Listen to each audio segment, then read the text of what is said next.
Hello दोस्तों, स्वागत है आप सभी का एक और नई वीडियो में। आज मैं आप सभी के लिए एक बार फिर से लेके आ गया हूँ सब्सक्राइबर्स की भेजी हुई कुछ बेहद ही खौफनाक सच्ची कहानियाँ लेकर। दोस्तों, अगर आपके साथ भी कभी कोई ऐसी घटना घटी है तो आप उसे स्क्रीन पर दिख रही मेरी इंस्टाग्राम आईडी पर भेज सकते हो। आपकी स्टोरी बताने में मुझे बहुत खुशी होगी। इसी के साथ अब हम बढ़ते हैं आज की अपनी पहली कहानी की तरफ, जो कि हमें भेजी है फैज़ल ने। आइए आगे की कहानी को फैज़ल के पॉइंट ऑफ व्यू से जानते हैं। मेरा नाम फैज़ल है और मैं मैसूर कर्नाटका का रहने वाला हूँ। ये जो घटना मैं आपको बताने जा रहा हूँ ये एक श्रापित आत्मा की है, जो कि पैरिया पटना की गलियों में घूमती रहती है। ये घटना आज से लगभग 10 साल पहले की है और उस टाइम पर मेरी उम्र लगभग 16 साल की थी। तो ये घटना जो मैं आपको बता रहा हूँ ये मेरी बुआ के घर की है। हम साल में एक ना एक बार वहाँ पे चले ही जाते थे घूमने के लिए। हमारा मन तो वहाँ पर बहुत लगता था, लेकिन पापा आर्मी में थे, इसीलिए उन्हें ज़्यादा छुट्टियाँ नहीं मिल पाती थी। तो उस टाइम पर दरअसल हम मार्च के महीने में वहाँ पर गए हुए थे और उस बार मेरे साथ पहली बार वहाँ पर कुछ अजीब सा हुआ। दरअसल उस बार जब हमारी कार सबसे पहले गांव में अंदर गई तो उस दिन मुझे कुछ अलग सा ही महसूस हो रहा था। मगर जैसे ही हम वहाँ पर पहुँचे मैंने एक चीज़ देखी। सभी के घर एक अच्छी खासी हाइट पर बने हुए थे, जैसे कोई वजह हो जिसकी वजह से सबने ऐसा कर रखा है। मुझे थोड़ा सा अजीब लगा। वहाँ पर एक बहुत ही पुराना बरगद का पेड़ भी था और वो पेड़ इतना बड़ा था कि उस गांव के पूरे भाग का 1/4 से ज़्यादा हिस्सा वो घेर रहा था और उसकी टहनियाँ ज़मीन को छू रही थी। मैं मेरे कज़न्स के साथ खेला और उसके बाद हम सब सोने चले गए। तब एक और अजीब चीज़ मेरे भाई ने कही। उसने कहा कि हमारे गांव के घर सिर्फ तवेली से बने हुए हैं और रात को कोई आवाज़ आई तो उठना मत। वॉशरूम के लिए तो बिल्कुल मत जाना, क्योंकि वॉशरूम घर के बाहर था।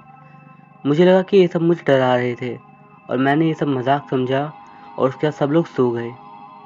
फिर क्या होना था, मुझे रात को वॉशरूम जाना था, पर मेरे भाई की बात पर डर भी लग रहा था।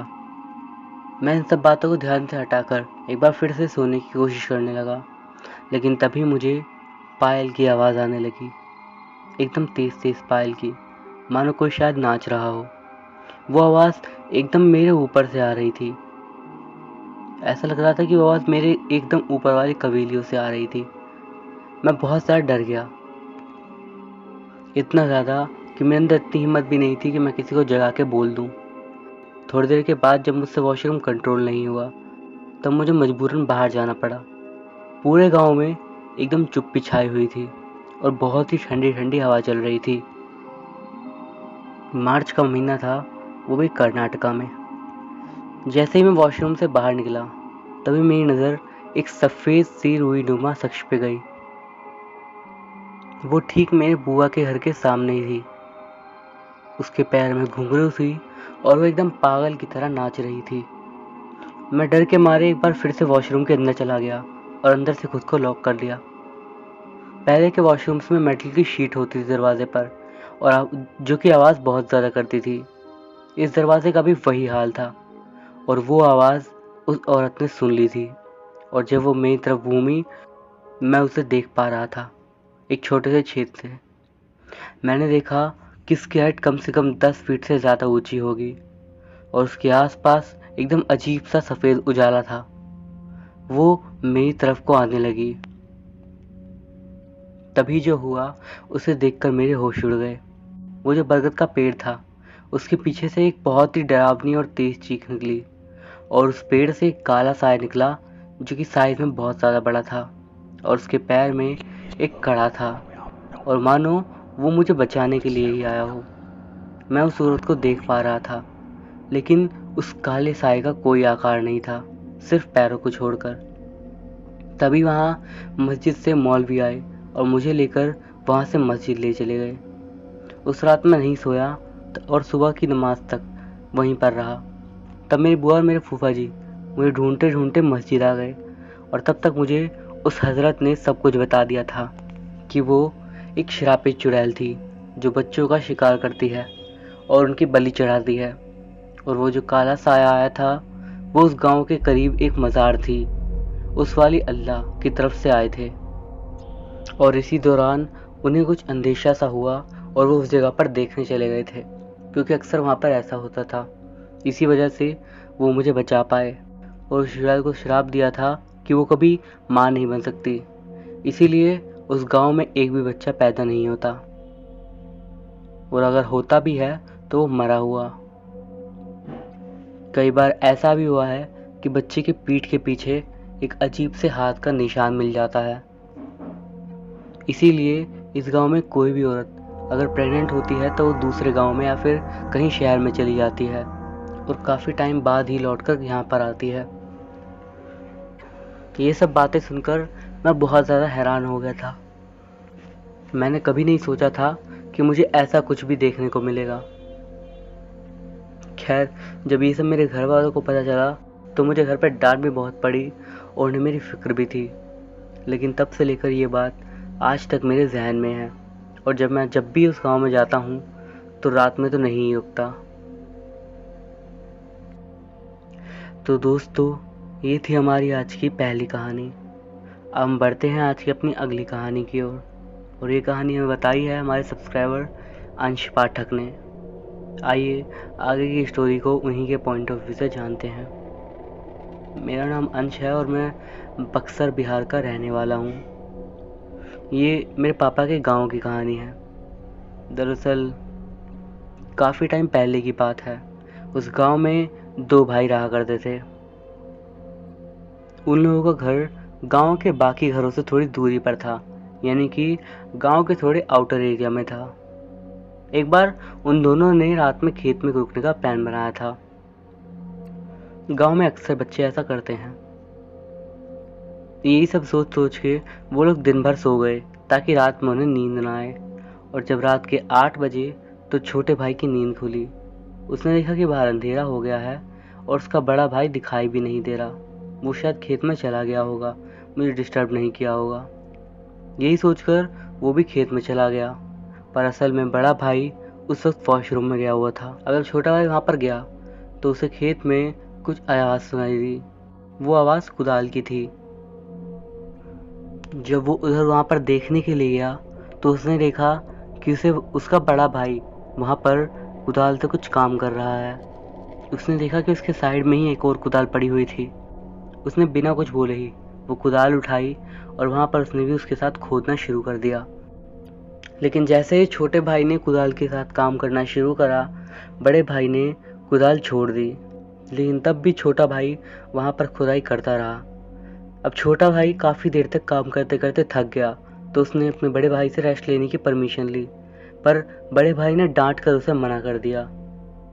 अब इसके बाद छोटे भाई को थोड़ा शक हो गया कि बड़े भैया तो मुझसे कभी इतना काम नहीं करवाते हैं और खुद भी काम करते हैं, लेकिन आज तो खुद काम भी नहीं कर रहे और डांट भी रहे हैं। और एकदम तभी से उसने जो देखा, उसे देखकर वो सर से लेकर पैर तक कांप गया। उसने देखा कि उसके बड़े भाई ने अचानक से अपना चेहरा बदल लिया है और अब वो जोर जोर से हंस रहा था। उसको समझ में आ गया था कि उसका भाई तो बिल्कुल भी नहीं है। उसे फिर तभी गांव के बुजुर्गों की बात याद आई। गांव में अक्सर लोग कहते हैं कि अगर ऐसा कुछ दिख जाए तो अगर पास में बीड़ी हो तो वो जला लेनी चाहिए। उसने भी ऐसा ही किया। छोटा भाई बीड़ी पीता ही था तो उसने बीड़ी निकाली और फौरन वहां पर जला दी। अब वो जो भी चीज़ थी, बीड़ी जलते के साथ ही वो अजीब तरीके से चिल्लाने लगी, और उसी टाइम पर पीछे से उसका असली बड़ा भाई आ गया और उसने ये सब देख लिया। हैरानी की बात ये थी कि उसके बाद जो वहाँ पर वो गड्ढे का काम कर रहा था, वो गड्ढा एकदम से गायब हो गया था। बाद में बड़े भाई ने बताया कि हो सकता है जब हम ये सब बातें कर रहे हों कि रात में खेत में आएंगे तो किसी प्रेत आत्मा ने हमारी बात सुन ली हो और यहाँ पर आकर भेस बदल कर तुम्हें मारने आया होगा। अगले दिन ये बात पूरे गांव में फैल गई। कहानी हमें भेजी है जगदीश सिंह जी ने। आइए आगे की कहानी को उन्हीं के पॉइंट ऑफ व्यू से जानते हैं। मेरा नाम जगदीश है और मैं इंदौर का रहने वाला हूँ। मैं आपको घटनाएं एकदम स्टार्टिंग से बताना शुरू करता हूँ। दरअसल 1980 के आसपास में, जब मेरी उम्र तकरीबन 7 से 8 साल की थी, उस टाइम पर मेरे दादाजी कैंसर से काफ़ी लंबी लड़ाई के बाद हार गए और उनकी डेथ हो गई।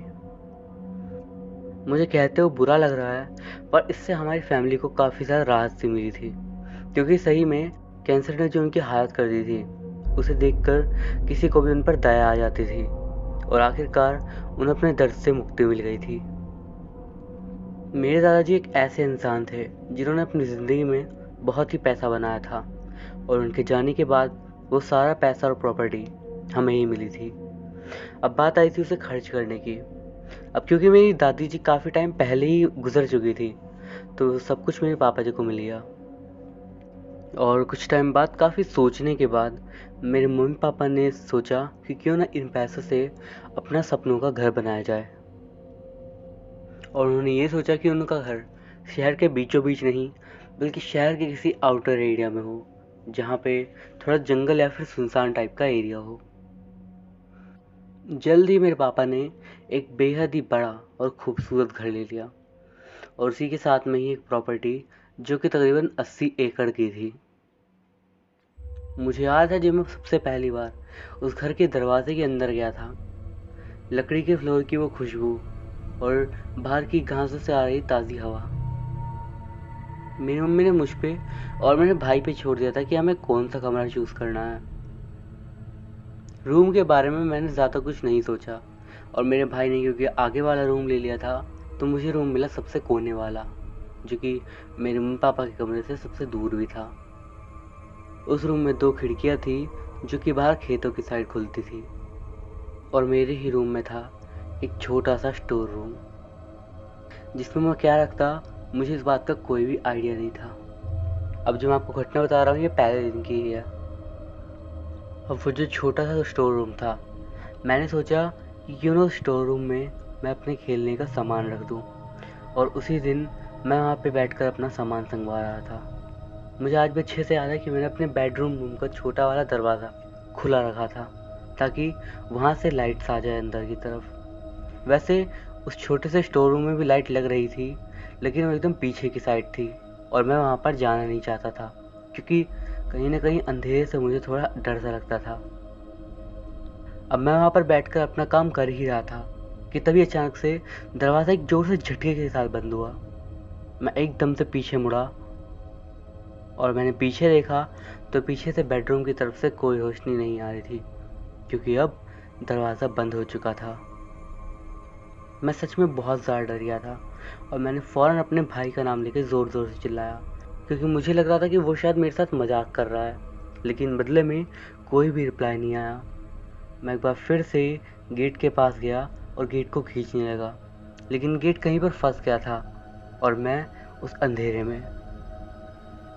मुझे लग तो रहा था कि ये शायद मेरा भाई है, लेकिन सच कहूँ तो मुझे ऐसा लग भी नहीं रहा था, क्योंकि हम चाहे एक दूसरे से कितना भी मजाक करते, लेकिन कभी भी हम किसी एक दूसरे पर इस तरीके के भद्दे मजाक नहीं करते थे। वो भी अंधेरे से उतना ही डरता था जितना कि मैं। अब वहाँ पे जब मैंने देखा कि दरवाज़ा नहीं खुल रहा है, तो मैं गया स्टोर रूम के एकदम लास्ट वाले कोने में। मैं लाइट का स्विच ढूंढने लगा और सच में उस दिन जो मेरे साथ हुआ उसके बारे में सोचकर ही मेरे रोंगटे खड़े हो जाते हैं। मैं रूम में पीछे की साइड था और दीवार पर लाइट्स का बटन ढूंढने के लिए हाथ मार रहा था कि तभी अचानक से मुझे मेरे कंधे पर एक बेहद ठंडा हाथ महसूस हुआ। उस हाथ के छूने से ही मेरी सांसें एकदम से रुक गई थी। वो हाथ मेरे कंधे से होते हुए मेरे गालों तक आ गया।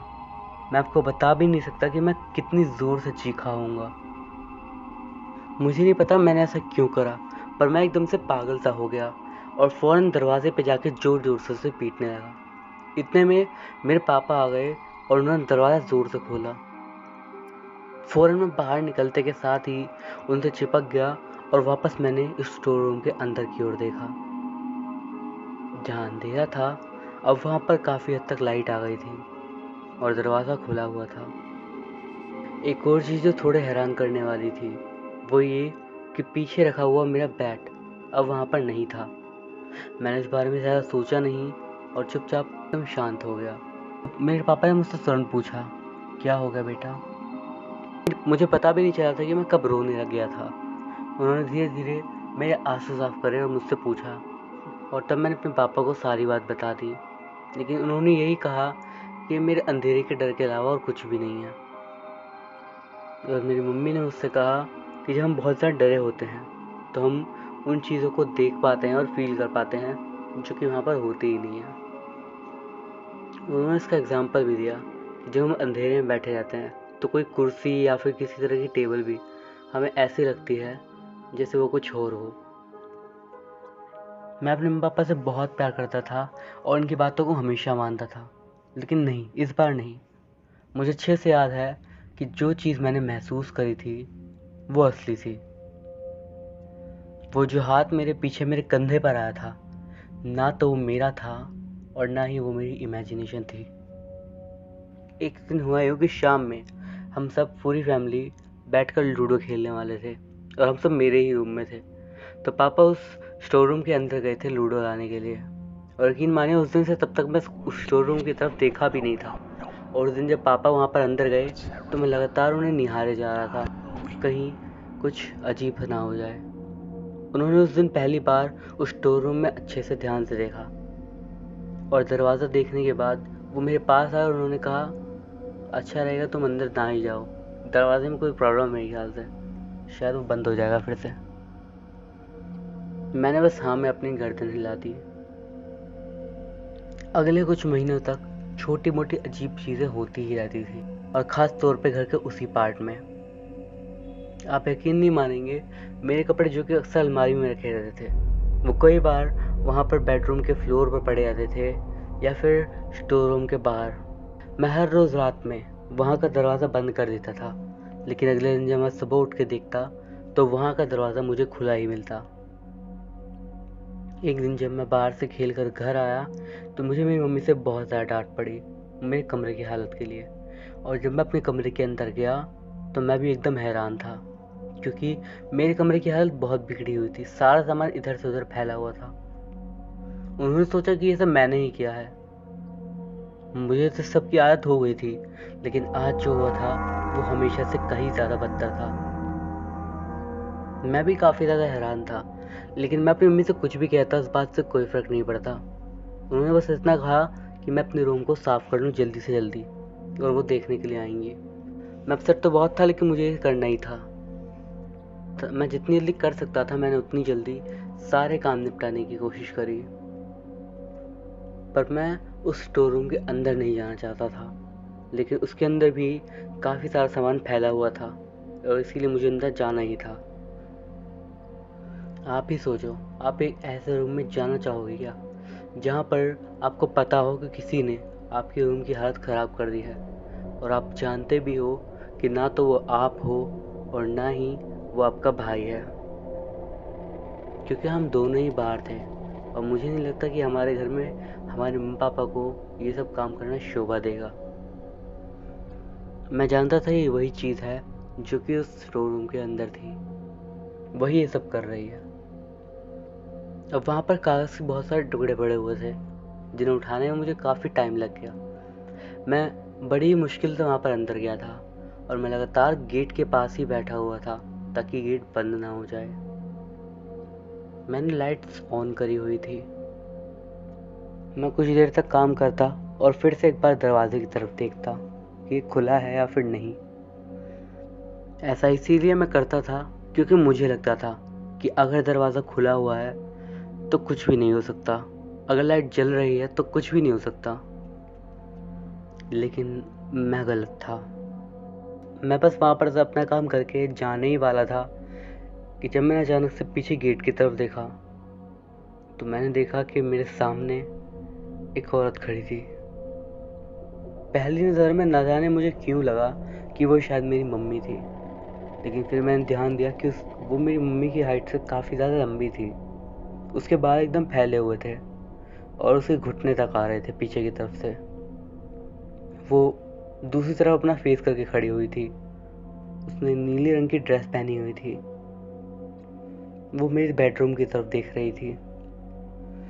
यकीन मानिए मेरी जो हालत थी वो मैं आपको शब्दों में बयान नहीं कर सकता। मेरे गले में मेरी आवाज़ बैठ गई थी, एक आवाज़ नहीं निकल पा रही थी मेरे मुंह से। मैं चाहता था कि इस समय कुछ बोलूं, लेकिन मुझे नहीं पता था कि मैं क्या बोलूं। मैं बस सोचना चाहता था। मैं सोच रहा था न जाने क्यों कि शायद कोई मेरे दूर के रिश्तेदार होंगे जो कि यहाँ पर पहली बार मिलने के लिए आए होंगे, जिनसे मैं कभी नहीं मिला। पर अंदर ही अंदर मैं जानता था कि ऐसा नहीं है। मैं लगातार उसको एकदम ध्यान से देखा जा रहा था। वो एकदम धीरे से सांस ले रही थी, ऐसे जैसे कोई सांस का मरीज लेता है। उसके बाद न जाने क्यों उसने अपनी एक उंगली खिड़की की तरफ उठाई और यकीन मानिए मैंने उसकी आवाज़ सुनी। उसने एकदम धीरे से कहा, आज का दिन अच्छा रहा। उसके इतने कहते के साथ ही मेरी एकदम आंखें बंद हो गई और मैं बेहोश हो गया। मुझे तो लग रहा था कि मैं शायद बेहोश हुआ था, लेकिन बस बात यह थी कि मुझे अचानक से दिखना बंद हो गया था। मैंने अपने हाथों को अपनी आंखों के पास लगाया और सोचने लगा कि क्या हो गया है। और जब मैंने अपने फेस पर हाथ लगाया तो देखा कि मेरे फेस पर कई सारे अजीब से लंबे लंबे बाल आए थे। और फिर अचानक से मुझे अपने पीछे से वही धीरे धीरे सांस लेने की आवाज़ आने लगी। वो औरत अब मेरे सामने नहीं बल्कि ठीक मेरे पीछे खड़ी हुई थी। उसके बाल मेरे ऊपर रखे हुए थे। मैं इतनी जोर से चिल्ला के वहां से भागा कि पूछे ही मत। पर मैं बहुत जोर से भागने की कोशिश किया, लेकिन न जाने क्यों मैं भाग ही नहीं पाया। तब मैंने नोटिस करा कि वो जो बाल मेरे पूरे शरीर को जकड़ रखे थे वो उस औरत के सर से नहीं बल्कि उस रूम की छत से आ रहे थे। फिर भी न जाने कैसे करके मैं वहां से भागा और मैंने दरवाज़ा बंद कर दिया। मुझे पता था कि कोई मेरी बात पे यकीन नहीं करने वाला है और ना ही मैंने किसी को इस बारे में बताया। बस मैं उसके बाद मेंटली एकदम स्ट्रेस्ड हो गया था। यही वर्ड ठीक रहेगा। ये उस जगह पर बीते मेरे सबसे ज़्यादा खतरनाक एक्सपीरियंस में से एक है। काश ऐसा होता कि मैं आपको बता सकता कि वो क्या थी और मुझे वो क्यों दिखी। काश मैं आपको ये बता सकता कि हम वहाँ से तुरंत निकल गए, लेकिन नहीं, हम वहाँ पर अगले कई सालों तक रहे और ये सब चीज़ें कभी बंद नहीं हुई। कभी कभी छोटी बातें तो कभी कभी कुछ बड़ी, लेकिन ये घटनाएं कभी बंद नहीं हुई। और तब तक बंद नहीं हुई जब तक मैं 20 साल का नहीं हुआ और मैं उस जगह से बाहर नहीं आ गया। मैं आपको अपने ही साथ घटी एक और घटना बताना चाहता हूँ, जो कि तब घटी थी जब मैं तकरीबन 18 साल का था। जैसा कि मैंने आपको बताया कि मैं काफ़ी टाइम तक अपने उसी घर में था जहाँ पे अजीबोगरीब चीज़ें मेरे साथ होती थी। लेकिन बीच बीच में मैं अपने शहर में भी जाता था जहाँ पर मेरे कज़न्स रहते थे और ये घटना उन्हीं के घर की है। तो दरअसल बात यह है कि उस टाइम पर मैं अपने एक कज़न के घर पर रुका हुआ था और उससे पिछली रात हम तब बात कर रहे थे भूत सब के बारे में। एक ऐसी चुड़ैल जो कि रोती रहती है या फिर जिसे हम द वीपिंग वुमन भी कहते हैं। अब उसकी ये बात सुनकर हमें बहुत ज़्यादा हंसी आई, क्योंकि हमने तो नहीं सोचा था कि ये जो बहुत पॉपुलर लेजेंड्स है भूतों के बारे में, ऐसा कुछ कभी हमारे साथ भी हो सकता है। तो उसने मुझसे कहा कि मैं आज रात रुक जाऊं और अगले दिन घर जाऊं, क्योंकि उस रात काफ़ी ज़्यादा बारिश होने वाली थी। उसने मुझसे कहा कि हमारे घर के पास में जो नदी है वहाँ पर जब भी बारिश होती है तब तब वहाँ पर हर किसी को कोई ना कोई चुड़ैल ज़रूर दिखाई देती है, और ये बात सच है। अभी उसकी बात सुनने में बहुत ज़्यादा इंटरेस्टिंग लग रही है, आपको भी लग रही होगी। तो मैंने उससे कहा ठीक है मैं रुक रहा हूँ। उसी रात जब 12-1 बज गए थे तब मैं टीवी देख रहा था और मेरे अलावा मेरे 2 कज़न्स वहाँ पर थे और बाकी हमारे चाचा चाची सो चुके थे। हमने रात में तकरीबन 3 बजे तक टीवी देखा था और उसके बाद जाकर हम तीनों एक ही ब्लैंकेट में सोने की कोशिश करने लगे।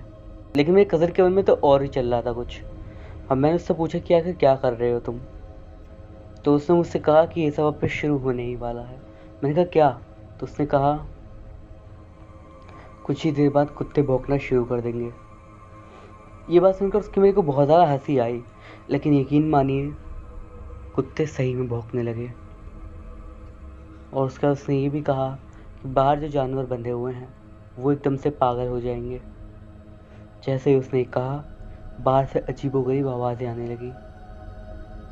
अब इतना कुछ होने के बाद ही मैं बहुत ज़्यादा डर चुका था। फिर उसने एकदम से कहा, सारे जानवर एक ही पल में चुप हो जाएंगे और एक साथ। और जैसे ही उसने ऐसा कहा, तुरंत ही वो सब चुप हो गए। हल्की सी भी आवाज़ नहीं थी। और फिर उसके बाद उसने कहा, वो आ रही है, वो आ रही है। मैं बहुत ज़्यादा डर गया, कौन आ रहा है यार। मैं सच में नहीं जानता था कि वो किस चीज़ के बारे में बात कर रहा है और क्या वो सच कह रहा है। मैं बस जानता था कि हमने वो सब सुना और देखा। मैंने फ़ौरन कहा, जल्दी जाकर खिड़की पे देखो, प्लीज़ एक बार देख लो कोई नहीं आ रहा हो। मेरे दोनों ही भाइयों ने साफ मना कर दिया कि हम नहीं जाएंगे देखने के लिए। इसीलिए मुझे ही उठना पड़ा और मैं ही खिड़की के पास गया। और जैसे ही मैं खिड़की के पास गया, हम तीनों को ही एक औरत के रोने की आवाज़ आने लगी।